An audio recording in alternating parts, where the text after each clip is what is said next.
Hello guys, in this video I will show you how to buy Ripple using the BitPay app. But first of all, I just want to mention, please don't forget to subscribe to my channel because at 10,000 subscribers, I'm going to show you my whole YouTube revenue statistics and my growth strategy, how to make money online. So let's jump into it. First, open the BitPay app, and then you have two ways to buy any kind of crypto on BitPay. Either you go to buy crypto, or you can swipe to the bottom of the list and see the exchange rates.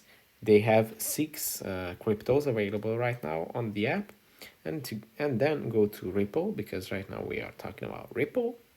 And then when you tap on Ripple, you will see a few statistics that are showing up here. What are the price changes of Ripple right now? And then you have to tap on buy, and you can check out with Apple Pay and buy your cryptos, and they will land in your BitPay wallet. So that's it for this video. I hope it was helpful for you. If it was, please consider subscribing, because that would be really helpful for me. And see you in the next one. Bye.